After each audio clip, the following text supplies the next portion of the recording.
Las opiniones vertidas en este espacio son de exclusiva responsabilidad de quien las emite y no representan necesariamente el pensamiento de la institución.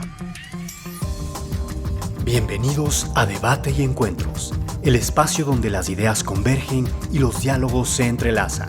Con la conducción de Fernando Bustamante Ponce, te invitamos a embarcarte en un viaje intelectual a través de los temas más relevantes de nuestro tiempo. Exploraremos cuestiones que impactan nuestra sociedad desde diversas perspectivas. Cada episodio es un encuentro entre voces expertas, análisis profundo y reflexiones que desafiarán nuestra manera de pensar. Empezamos.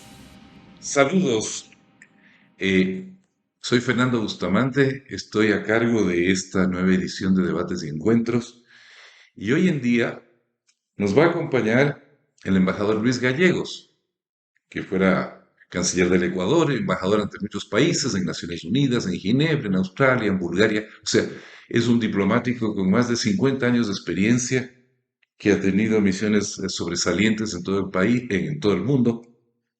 Y actualmente se desempeña como presidente del directorio de UNITAR, que es el Instituto de Naciones Unidas para Capacitación e Investigación. Actualmente se halla promoviendo el desarrollo de una organización que tiene sede en Ginebra sobre el envejecimiento activo. Eh, y vamos a conversar con él hoy día sobre en qué consiste esta institución, cuál es esta iniciativa y sobre los hechos o factores que llevan a que Naciones Unidas, que el secretario de Naciones Unidas esté tan interesado actualmente en promover el tema del envejecimiento, no cualquiera, el envejecimiento activo. ¿Por qué es tan importante para la humanidad hoy en día este problema y qué implicancias puede tener para nuestro país?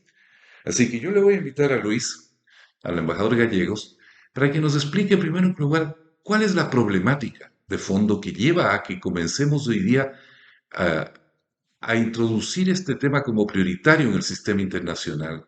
En nuestro país todavía no tenemos mucha conciencia del problema de envejecimiento demográfico, que en otras partes del mundo, por ejemplo, en Asia, en India, en China, se está convirtiendo en Bangladesh, se está convirtiendo en un dolor de cabeza importantísimo para los eh, responsables de las políticas públicas, porque es incluso ya un hecho que este año China, quien lo dijera, bajó su población, disminuyó su Sí, sí, sí. población, cosa que creíamos imposible que llegara a ocurrir, sin hablar de lo que pasa en los países europeos, donde ya los niños prácticamente son una especie en extinción y en cambio tenemos una pirámide demográfica sumamente alterada de lo que ha sido siempre en la historia de la humanidad, que es que tiene una base ancha, que hay muchos niños, muchos jóvenes y unos pocos sobrevivientes de mayor edad.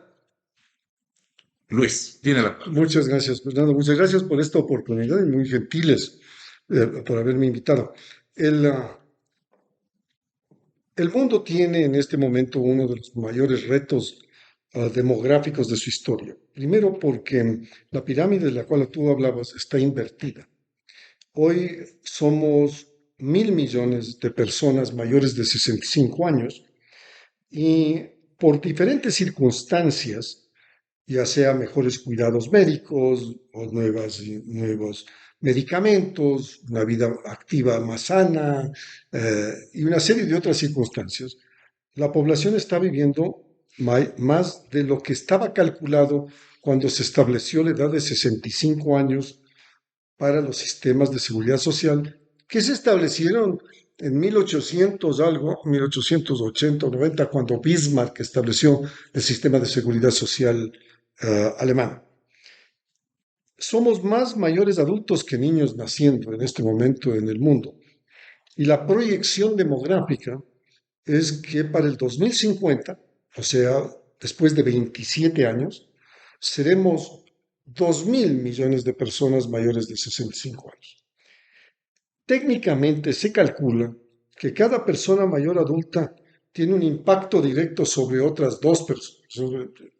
Puede ser en el núcleo familiar, la esposa, el hijo, la hija, puede ser el sistema de cuidados médicos, puede ser el, el terapista que le cuide o cualquier otro elemento de la sociedad. Entonces, este grupo de 1.000 millones de personas en la actualidad impacta sobre otro grupo directamente que implican 3.000 millones de personas. Como tú bien anotabas, hay sociedades que ya están enfrentadas a un decrecimiento poblacional complejo, por ejemplo, Japón y Corea. En Corea, la edad promedio del trabajador en este momento son 50 años, cuando el promedio de edad del trabajador en el mundo en desarrollo es alrededor de 35. Pero ¿qué ocurre? Que estas poblaciones siguen activas más allá de los 70, más allá de los 80, y son poblaciones que no se sustituyen por migración. La enorme solución del problema estadounidense por el decrecimiento poblacional ha sido la migración de todas partes del mundo. Y lo mismo en Europa. Los migrantes han sustituido el decrecimiento poblacional. Y obviamente con ello han traído una nueva concepción de integración social, la variación de las sociedades, el temor, la xenofobia, etcétera, que trae un proceso de cambio. ¿Por qué el interés de Naciones Unidas en este tema?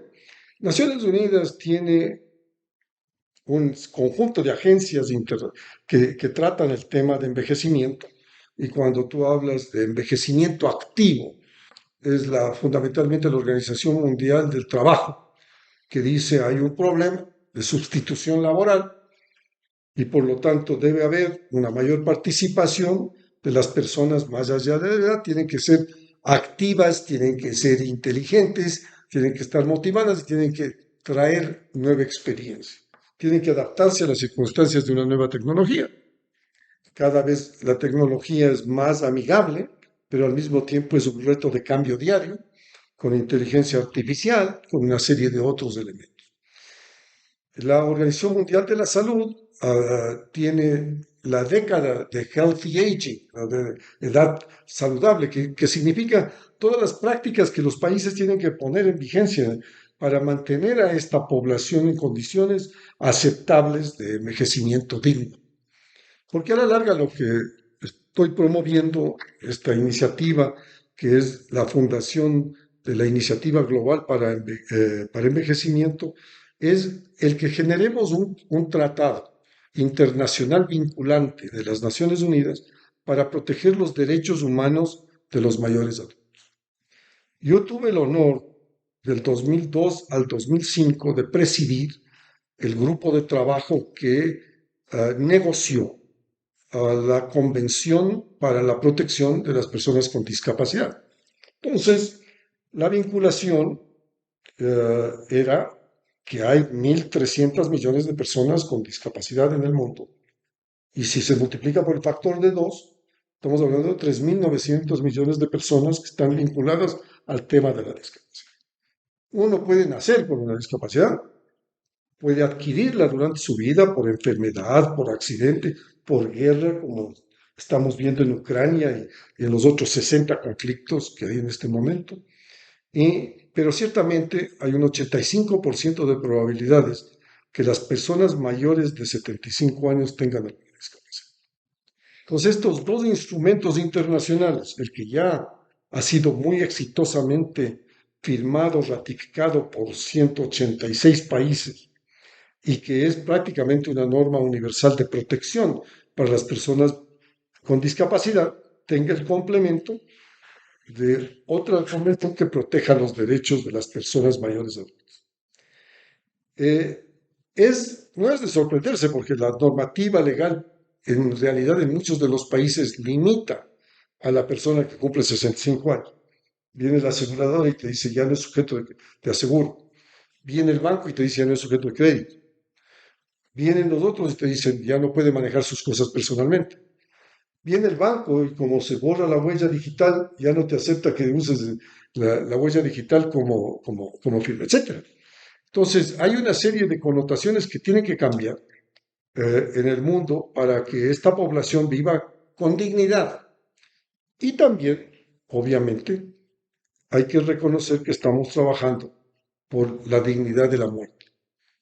En ello, es indudable que estos 1.000 millones de personas que tenemos en estas circunstancias mayores de 65 años um, van a tener una vida de 30 años más, otros tendrán seguramente más, pero fundamentalmente estos tres periodos de vida se han visto sintetizados en lo siguiente. Tú requieres 30 años, los primeros 30 años de tu vida, para educarte, para sacar tus maestrías, para sacar tus doctorados, para competir en un mundo laboral. Entonces ingresas a la fuerza laboral alrededor de los 30 años. Pero a los 30 años tienes que trabajar 30 a 35 años y luego tienes otros 30 años en el cual tienes que depender de un sistema de seguridad social donde exista. Por lo tanto, las matemáticas no dan para esto. Los cálculos actuariales por esta división no se sustentan y por lo tanto vamos a tener un problema gigantesco en el sistema financiero, porque la mayoría de las personas mayores adultas tienen fortunas adquiridas por su trabajo, tienen viviendas, tienen carros, tienen propiedades en casi todo el mundo, mientras sus hijos están debatiendo en una sociedad en las cuales están viviendo en mini departamentos, ya no compran carros, ya no tienen hijos y tienen una sociedad líquida, producto de una sociedad de movimiento con términos y modalidades distintos. Entonces tú tienes un factor real de una escisión en la pirámide demográfica, en donde los gobiernos, frente a un problema tan complejo como este, prefieren patear la pelota para que el próximo gobierno le solucione, y la mayoría de los gobiernos de 4 años no quieren ni toparlo. Y si tú intentas topar y subir la edad de jubilación, te puede pasar lo que le pasa a Macron en Francia, en donde las manifestaciones son globales porque piensa subir de 62 a 64.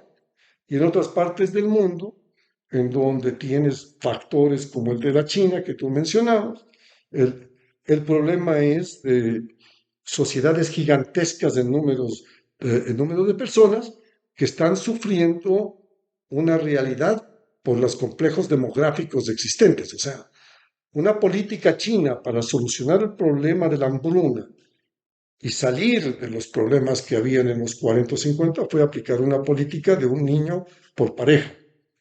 Pero en realidad lo que esto trajo consigo es que ese niño hoy adulto tiene que cuidar de sus dos padres, de los dos abuelos maternos y de los dos abuelos paternos, y no hay forma de hacerlo. O sea, esa persona y su esposa, que tiene el mismo factor al otro lado, no pueden cuidar de tanta persona. Y yo digo cuidar en el sentido tradicional de que las sociedades estaban conformadas por las múltiples generaciones. O sea, en la misma casa vivían los abuelos, vivían los padres y vivían los jóvenes y los niños. Pero hoy en día la sociedad ha cambiado, es una sociedad urbana. El 55% de la población del mundo vive en sectores urbanos con mucho más limitaciones. El mismo factor del empleo y trabajo de la mujer, de una mujer más educada, incorporada al sector laboral, que tiene la tendencia a no tener hijos, en muchos de los casos, en una sociedad líquida que fundamentalmente no crea relaciones ni estabilidad. Entonces, estos problemas demográficos que enfrentan las sociedades del mundo traen consecuencias en el sector de trabajo, en el sector social y en todos los sectores de la convivencia humana. Luis, ¿cómo se puede financiar un mundo en donde la relación de dependencia va a ser cada vez más desfavorable? Esto que acaba de decir para China. Además, en China se agrava por el hecho de que la cultura china es una cultura que exige una extrema reverencia y cuidado hacia los mayores. Así es. No. Yo no sé si es fácil en China decirle a la gente que entregue a sus mayores, por ejemplo, a hogares ancianos, Pues, porque es un deber filial, ¿no? no, es un deber filial. Además, Sí, en el concepto de Oriente, tú requieres tener un hijo que te entierre. claro. Entonces, aparte del sector social, o sea o no sea de cualquier ideología, hay una tendencia religiosa, costumbre y tradición. Yo estuve en la China hace un par de meses y un colega mío de Harvard me, me invitó a ver un desarrollo tecnológico chino para tratar este problema. En vista de que las personas principian a vivir individualmente en sus departamentos, en sus hogares, este es un sistema tecnológicamente avanzado, un sistema de cuidado médico integrado mediante tecnología al departamento. Entonces tú tienes una persona cuyo departamento es adaptado para que si va a la cocina, el aparato le diga cuidado, la agua está hirviendo, tenga cuidado porque no apagó la cocina, tenga cuidado para que no se cause daño en la cocina. Ah, en los sensores en el piso te dicen, usted no ha hecho los ejercicios ahora, o vas a la cama y en la noche te levantas para ir al baño y se prenden las luces y el aparato te dice agárrese de la barra. O sea, vives autónomamente, el Eso es, aparato te mide. eso es vivir autónomamente. Esto implica que tú puedas medir la presión arterial, y demás, pero el aparato se conecta directamente con tu asistente médico. Tú tienes una enfermera 24 horas que está atenta al cuidado médico que requiere una persona. El médico, si el médico está en la pantalla, tu hijo está en la pantalla porque además tiene una obligación legal de mantener una correlación por las depresiones y afinidad y aislamiento que puede tener la persona. Tienes todo tipo de juegos, todo tipo de películas, ¿Cómo hacer que la tecnología pueda ayudar? No va a sustituir nunca a la afectividad, a la relación personal, al abrazo de cariño, eso no es. Estos son aparatos que pueden sustituir. Entonces le pregunté ¿cuándo va a salir este sistema Occidente? Un sistema integrado de salud, pagado por las aseguradoras de salud. ¿Ya? Y me dijo, será en 5 a 10 años, porque nosotros tenemos una población de 400 millones de personas pasados los 5. Pero bueno, a ver, pasamos a otra. ¿Qué implicancias tiene desde el punto de vista de la economía el hecho de que tengamos esta situación de una población, digamos, de una relación entre personas jóvenes, adultas, en plena capacidad de trabajar y una población en alguna forma cada vez más dependiente o con capacidades en disminución, Sí, ¿no? Por más que uno se cuide, en fin, eh, es inevitable. Y esta es una época muy larga, porque cuando tú dices después de los 60 años, 30 más, esa es una esperanza de vida absolutamente insólita. absolutamente. O sea, no, nunca se pensó, y es más, yo te puedo decir, anecdóticamente, hablando anecdóticamente, yo me acuerdo cuando yo era muy joven, chico, una persona de 60, 65 años era muy anciana, Sí, era muy anciana. Y yo me acuerdo que mi abuelo murió a los 64 años y era visto como un hombre muy mayor, ¿no? Y claro. eso, ¿no? Y además, Pero una ahora, persona que había llegado a esa edad era una normalidad, porque se morían antes. el otro día falleció súbitamente una persona que, conocida de 62 años. El comentario es tan joven, Claro, ¿no? Entonces vamos a tener una esperanza de vida que no solo es creciente, de pronto va a empezar a llegar más allá. Y además hay toda esta corriente o tendencia posthumanista claro, que está apostando a la prolongación indefinida de la vida humana. claro. Y todo esto a un costo altísimo, porque mantener viva a una persona por más allá de una esperanza de vida biológicamente tradicional es costosísimo, Claro, ¿no? entiendo la pregunta. El problema que existe es que tú has tenido un salto demográfico que si calculas hace 70 años, la edad promedio de un hombre ecuatoriano era 38 años de edad. La expectativa de vida de un hombre ecuatoriano era 38 y hoy es 78. Claro. Entonces, Y no es la más alta del mundo. no, de ninguna manera, pero demuestra también una serie de factores que han entrado en este tema. Tú me hacías la pregunta sobre el efecto económico, especialmente en los grandes centros económicos del mundo. donde tú tienes los fondos mutuales, las aseguradoras, donde la persona, en Estados Unidos no hay un sistema de seguridad social como el nuestro. Claro, el nuestro es limitado porque cubre un porcentaje menor de la población, pero en realidad en Europa los sistemas sociales imperantes en todo el país están desfinanciados porque, por esta progresión de expectativa de vida.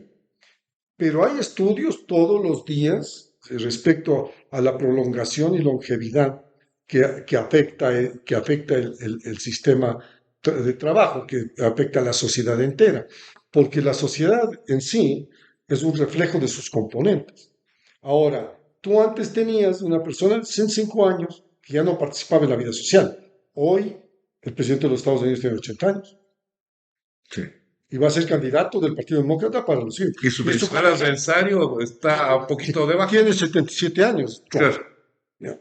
sí. Y entonces, cuando tú marcas el fenómeno de la longevidad, también marcas la necesidad de políticas públicas inteligentes que tomen en consideración esto, porque, claro, como somos de una sociedad de una gran capacidad de improvisación, además muy emotiva, que tiene esta raigambre, donde las leyes nuestras son garantistas y lo demás, pero tiene que tener algún sustento de realismo respecto al tema. Claro, a ver, voy a decir algo que probablemente es herético y no estoy dispuesto a sostenerlo, pero lo estoy lanzando como una idea al viento.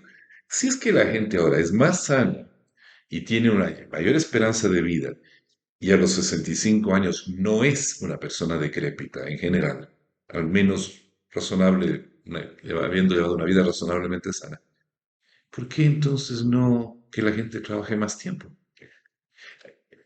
El supuesto que hay, yo creo, es que la gente quiere dejar de trabajar, que la gente desea, comillas, descansar, ¿no? Es un poco lo que se veía en la protesta francesa, en contra Claro, de las claro, reformas de claro, Macron. ¿Por qué voy a tener que trabajar 2 años más? Yo ya me quiero jubilar, claro, yo ya quiero claro, descansar, dedicarme a, ¿no? claro, Y descansar es a lo mejor irse a esquiar a Grenoble, claro. ¿no? Es el No, no, descanso, ¿no?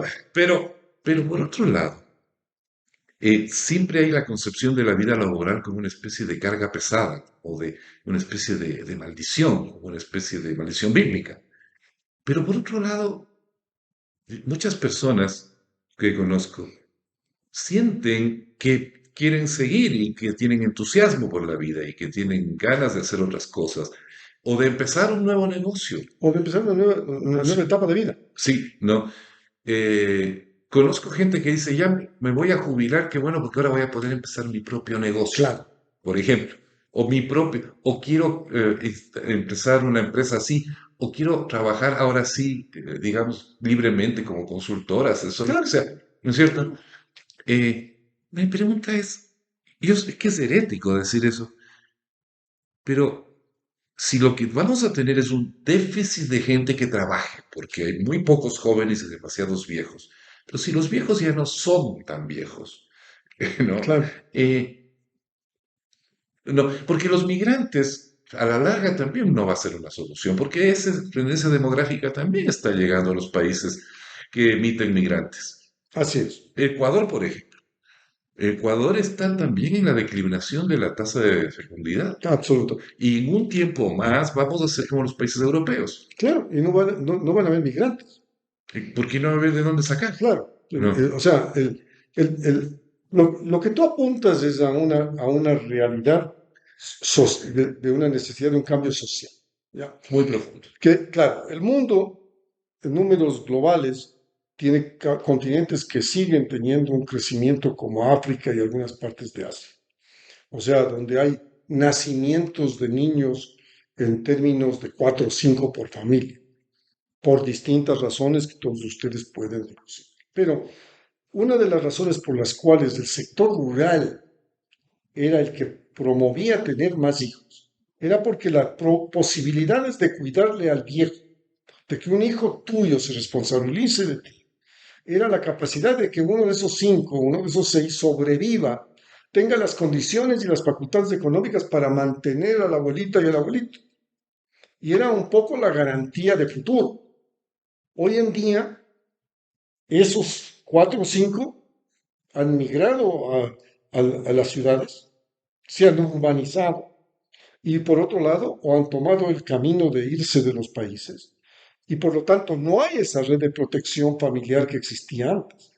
Entonces tú tienes un natural declive de la edad, que tienes todos los declives de tu organismo y de tu mente, pero tienes en este punto una capacidad de innovación. Yo vengo de hacer un año en la Universidad de Harvard en el Instituto Avanzado de Liderazgo. Yo trabajo con Harvard en la Escuela de Derecho en el tema del proyecto de discapacidad de Harvard.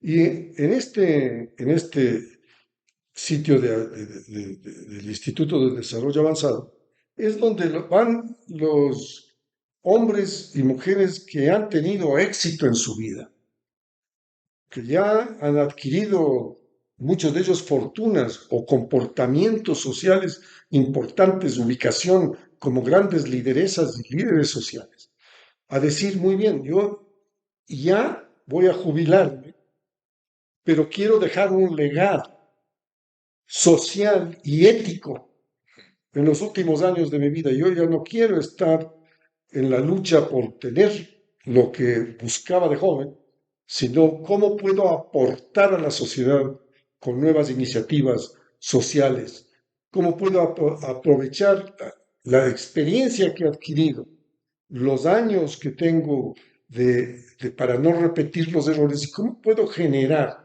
futuras oportunidades de innovación, cómo puedo ser un mentor para jóvenes, para explicarles que no hagan eso porque nosotros lo hicimos y nos Pero equivocamos. igual no te van a hacer caso. Bueno, en parte tienen que aprender metiendo el dedo En el enchufe. en el enchufe, pero en realidad es el mismo factor que tiene, y con agravamiento del fenómeno, las mujeres. O sea, si tú ves la incorporación de las mujeres al sector laboral, ¿ya? Tú puedes hablar de una incorporación masiva de mujeres a los sectores laborales del mundo, ¿ya? Pero si yo te hago una pregunta y te digo, ¿cuántos de las empresas más grandes del mundo, de las 500 de los Fortune 500, cuántos CEOs, cuántos jefes, directores de las empresas son mujeres? ¿Cuánto me dirías que son? No más del 15. Estás optimista porque son como el 5%.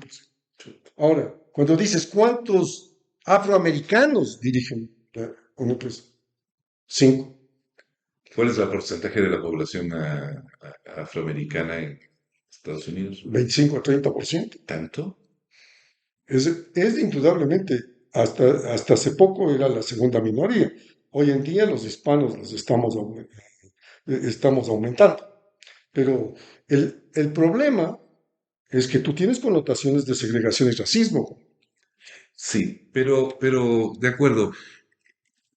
Yo veo difícil, sin embargo, al menos en el corto plazo, que se vuelva a redefinir el ciclo de vida de otra forma.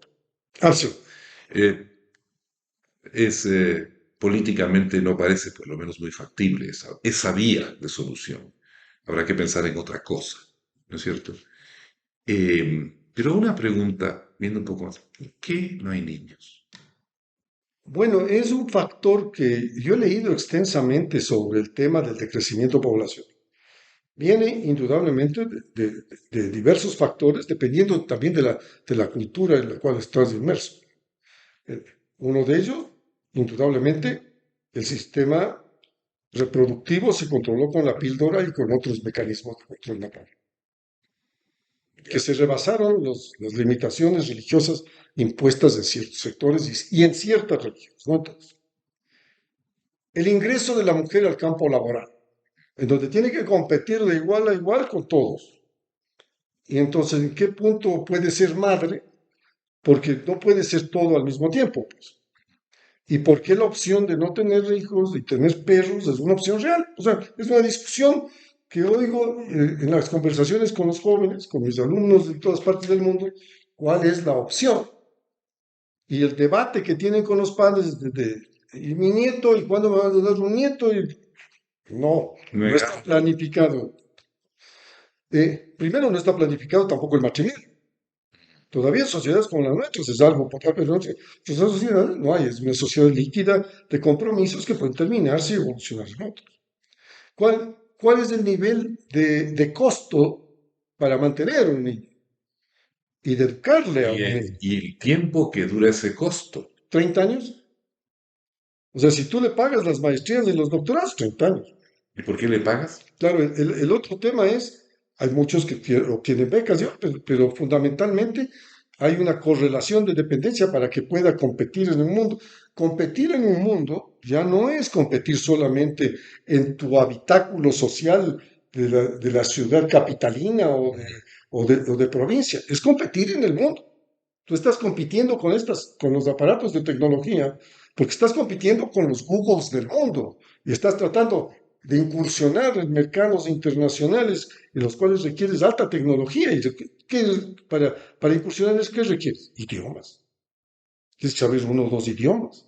Tienes que haberte educado en el exterior para saber cuál es el comportamiento del mercado, cómo son las sociedades estas. Y además, desde el punto de vista individual, y aunque hablar así suena despiadado y cínico, ¿cuál es el retorno?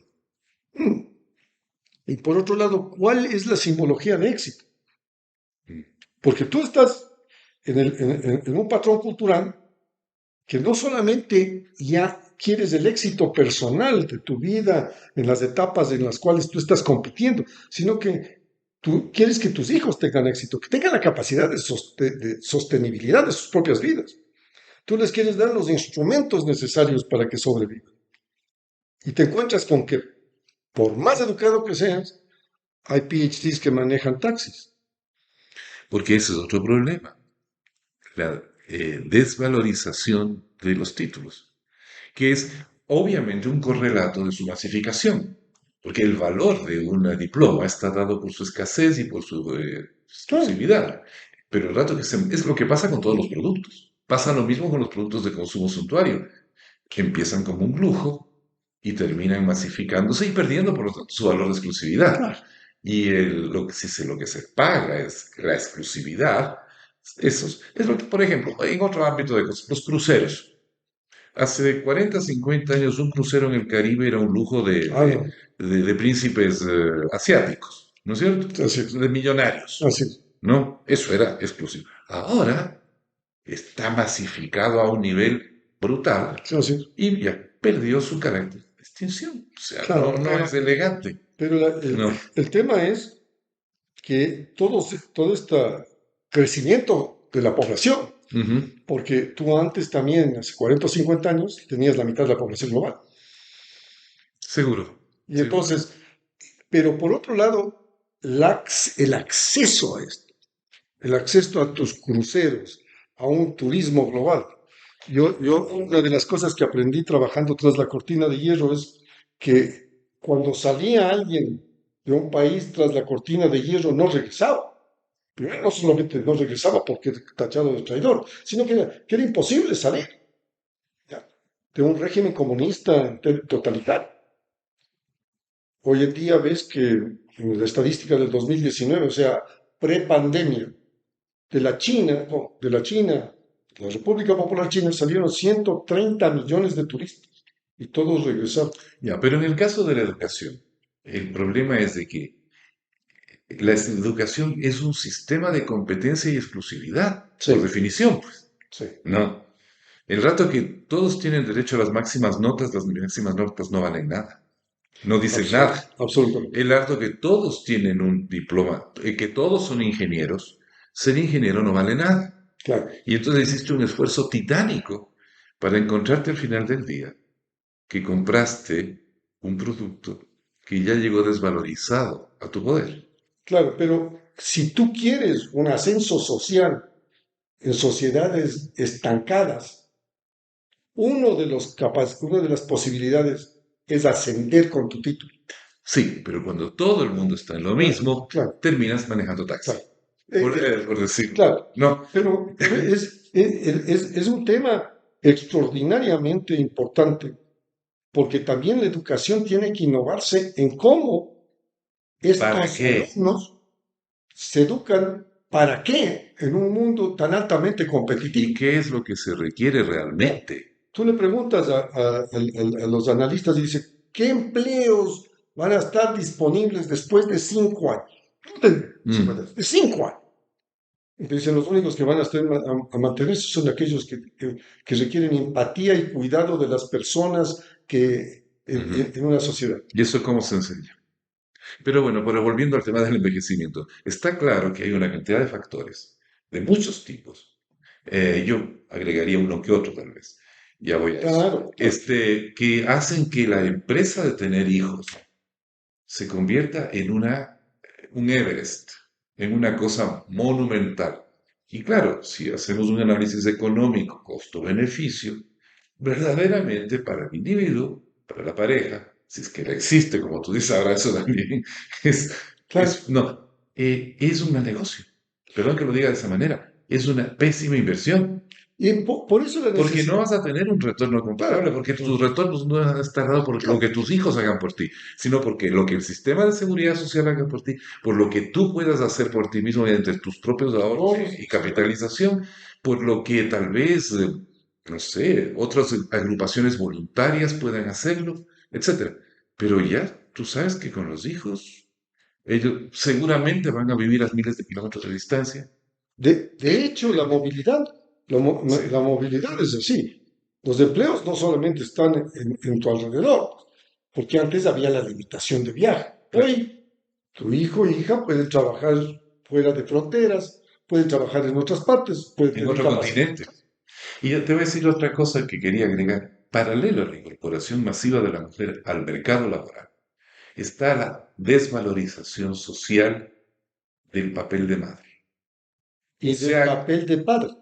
sí, pero el hombre siempre tradicionalmente se ha definido como el proveedor y su identidad y su valor han sido medidas por su capacidad de generar ingresos, sobre sostener una familia, incluso numerosa, porque antiguamente tener una prole numerosa era, Sí, sí, claro. era prestigioso, pero el rol que tenían las mujeres, el dominante era el de madres y esposas, ¿no? De homemakers, de Sí, sí. amas de casa.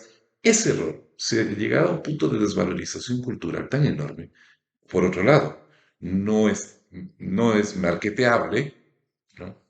Eh, y como que se ve en las expresiones coloquiales, cuando una mujer dice, ¿y a tú qué te dedicas? No, soy dueña de casa, solo dueña de casa. ¿Cómo? Claro. Y con otro tema, la necesidad de la mujer de independencia económica también pasa por los cambios de las estructuras familiares. Con una tasa de divorcios como la que tenemos en el, Claro. ¿no? Ninguna mujer puede apostar a que llegará a tener todo su ciclo vital un hombre a su lado que la va a sostener, ¿no? Bueno, es que Eso es una apuesta demasiado arriesgada, esta es la realidad. ¿no? O sea, lo que estamos conversando son realidades que son muchas veces complejas de tratar Sí. en un medio familiar o en un medio de una sociedad como la nuestra, en donde tú dices la desvalorización del trabajo de la mujer como ama de casa, podríamos Como decir, madre allá.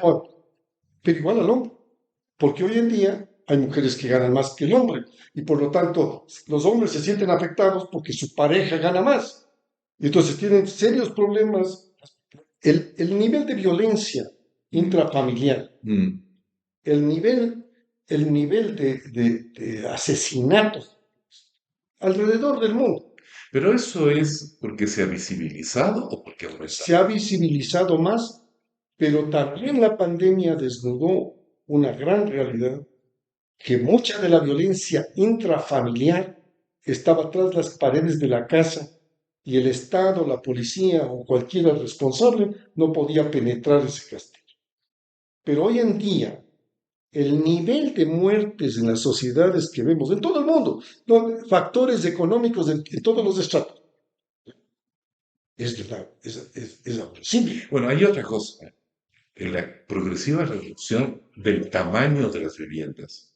Yo he visto el proceso paulatino de jibarización del hábitat. Entonces, ahora, incluso en términos psicológicos, estar encerrado, vivir otras personas en un espacio cada vez más reducido, cada vez claustrofóbico, Ah, es, entre otros factores que ya se conocen de tipo cultural y todo eso, un gatillo para situaciones de violencia y de mira, descontrol completo. basta buscar las estadísticas de este año y decir cuántas mujeres son madres, como les llaman aquí, madres solteras. La estadística era de que los 250.000 niños nacidos en el Ecuador, 190.000 eran de madres solteras. Tú puedes escoger todas las razones que todos conocemos respecto a este tema y decir hay un cambio social. ¿Qué es lo que estamos proponiendo nosotros? Que este cambio social sea dialogado, discutido, sea analizado, haya políticas públicas para enfrentarlo, pero no sea barrido bajo la alfombra porque es muy delicado tratar el tema. ¿Qué opinarán los fulanos? ¿Qué opinarán los venganos? Esta es una realidad, pero no solamente del Ecuador, sino del mundo. Ujú. Y entonces, claro, inmersos en un mundo interconectado, interdependiente, nosotros tenemos 4 millones de ecuatorianos de migrantes en el exterior. Producto de la incapacidad de absorberlos en nuestra propia economía, nosotros tenemos hombres y mujeres que trabajan en Europa, en Estados Unidos y en otros confines del mundo. Entonces, parte de nuestra realidad es también esa incapacidad de generar sectores laborales dignos para que pueda la sociedad mantenerse en este concepto. ¿Cuánto es el trabajo informal en el Ecuador? ¿Cuál es el efecto de la pobreza y del hambre en los sectores más necesitados de la sociedad ecuatoriana cuando tú tienes un índice de pobreza del 47% en el sector rural? Nosotros estamos hablando de la composición de una demografía de ancianidad cuando el nivel de edad de esa población es mucho menor. Es mucho menor que los 78 años de una población urbana. ¿Por qué? Porque el dispensario está en la esquina. Y bien o mal, el dispensario está lleno. Pero en una sociedad rural, la situación se ha deteriorado enormemente. Basta ver el millón de niños desnutridos en el Ecuador para que sea un drama a nivel mundial. Porque esos niños a su vez van a tener limitaciones de aprendizaje y otros, y siendo un país agrícola que podría producir siendo un país que ese sector podría exportar sus productos como la quinoa, el chocho y lo demás a mercados internacionales, no ha habido una visión de generar eso. Entonces, ¿qué pasa con los ancianos? ¿Qué pasa con las personas que por su edad ya no pueden continuar y que son parte de esta tradición nuestra en la ruralidad de los abuelitos? Es por eso lo complejo del problema. Es un problema tremendamente humano, tremendamente afectivo. Una última cosa antes de cerrar, porque ya se nos viene el tiempo. ¿Hay alguna posibilidad de revertir las tendencias a la reducción del número de hijos, de niños? Porque interesante, hace 30, 40 años el gran drama era el exceso, comillas, exceso, de niños. Entonces, todos los programas de Naciones Unidas, era una de las prioridades de política internacional, lo que se llamaba de una manera un poco brutal control de la natalidad. No, después se buscaron términos más políticamente correctos, ¿no es cierto? Regulación de la fertilidad, etcétera. Pues parece que tuvimos demasiado éxito. Se nos pasó la mano. ¿Qué pasó? ¿Hay posibilidades? ¿Conviene? ¿Existe alguna manera de revertir Bueno, eso? Si es que... yo creo que sí, por una razón que he visto en los países del norte europeo. Ya, en el país del norte europeo, donde tiene sociedades más equilibradas, sociedades que tienen una cierta nivelación de su población, donde hay una clase media extendida, ¿ya? Son sociedades ideales para tener hijos porque hay una seguridad respecto a su educación, a la vida que puedes llevar, a tu empleo, etcétera, etcétera. En sociedades, en tiempos tempestuosos, ¿qué te garantiza?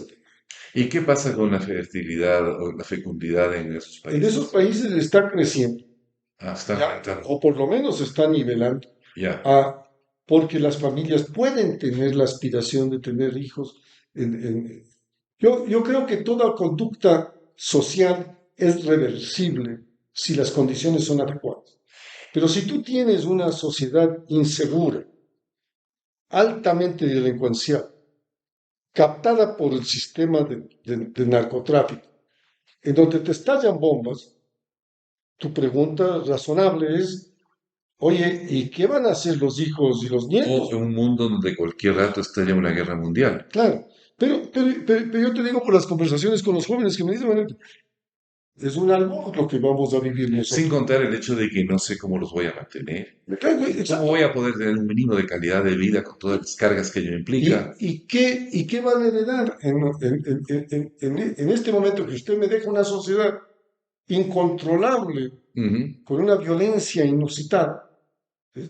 Son preguntas válidas. sí. Bueno, Luis, ha sido riquísima la conversación. Creo que todavía no la hemos agotado, pero el Absolutamente. tiempo se nos agotó, que suele ocurrir cuando una buena conversación sigue adelante, que siempre el tiempo es más corto que, que lo que hay que hablar. Te agradezco enormemente la presencia tuya y creo que esto es un interesantísimo tema que se nos viene encima y no nos hemos dado ni cuenta. Yo creo que hay este tipo de barrer que Debajo de la alfombra. debajo de la... El problema es que el liderazgo de nuestras sociedades, la élite de nuestras sociedades, les falta la capacidad de un diálogo social, lograr acuerdos, porque estamos enfrentando este y muchísimos otros problemas al mismo tiempo. Si tú coges cambio climático, la migración, si tú coges sostenibilidad agrícola, si tú coges cualquiera de los problemas, fenómenos del niño y lo demás, no ves una capacidad de ponernos de acuerdo para enfrentar el fenómeno que sabemos que viene, pero no tenemos la capacidad sino de pelearnos en la esquina o de discrepar y no participar en la solución del... Sí, estas son reflexiones con las cuales vamos a terminar. Importantísimas. Quién sabe, tengamos otra ocasión de volver a hablar aquí en debates y encuentros. Les agradecemos de antemano la atención que nos prestaron y será hasta otra ocasión. Nos oímos. Gracias por unirte a nosotros en este emocionante viaje de reflexión y análisis en Debate y Encuentros. Esperamos que cada episodio te inspire a explorar nuestras perspectivas y a involucrarte en conversaciones significativas. Para preguntas y recomendaciones, escríbenos al correo electrónico fernando.bustamante@ut.edu.es. Hasta la próxima entrega de Debate y Encuentros, donde continuaremos explorando el mundo que nos rodea con mente abierta y curiosidad inagotable. Un producto del Laboratorio de Estudios Sociales Multidisciplinarios de la UTE.